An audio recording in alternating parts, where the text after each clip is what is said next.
अस्सलाम वालेकुम मोहतरम असातिज़ा इकराम और प्यारे बच्चों, इस्तकबाल है आपका हमारे यूट्यूब चैनल उर्दू स्कूल पर। अगर आप हमारे चैनल पर नए हैं तो चैनल को सब्सक्राइब करके बाजू में बेल आइकन पे दबा दीजिए ताकि हमारे नए वीडियो सबसे पहले आपके पास आ सके। सिलसिला चल रहा है जमात पंजुम की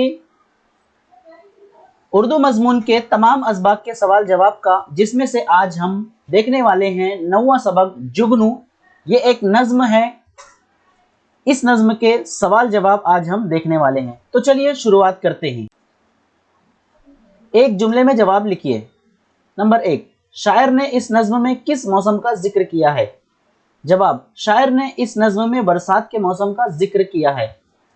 नंबर 2, बारिश के बाद का मंजर कैसा था? जवाब, बारिश के बाद बाग का गुबार धुल गया था।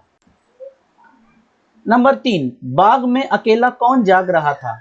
जवाब, बाग में अकेली चमेली जाग रही थी। नंबर 4, रात के अंधेरे में क्या चमक रहे थे? जवाब, रात के अंधेरे में जुगनू चमक रहे थे। अगला सवाल, मुख्तसर जवाब लिखिए।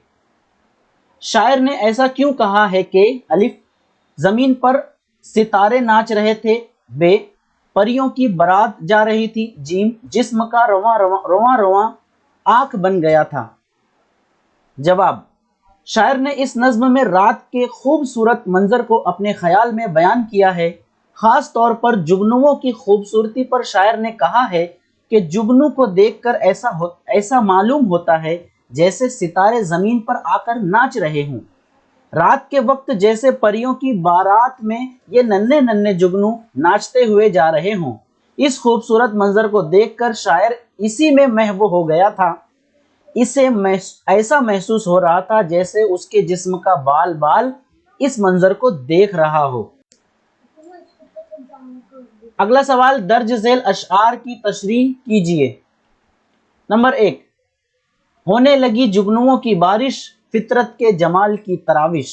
तशरीह, रात के वक्त जुगनुओं को देखकर शायर को ऐसा महसूस हो रहा था जैसे जुगनुओं की बारिश हो रही हो। बरसात में जिस तरह बूंदें यहाँ वहां बिखरती हैं, उसी तरह जुगनू भी हर तरफ उड़ रहे थे। शायर को ऐसा लग रहा था जैसे कुदरत अपनी खूबसूरती का छिड़काव कर रही हो। अगला दूसरा, जुगनू इस तरह उड़ रहे थे, हीरों में पर लगे हुए थे। तशरीह, इस शेर में शायर जुगनुओं के उड़ने के मंजर को अपने ख्याल में बयान कर रहा है कि जुगनू इस तरह उड़ रहे थे कि ऐसा लग रहा था जैसे हीरों में पर लगे हुए हों और वो हर तरफ उड़ रहे हों।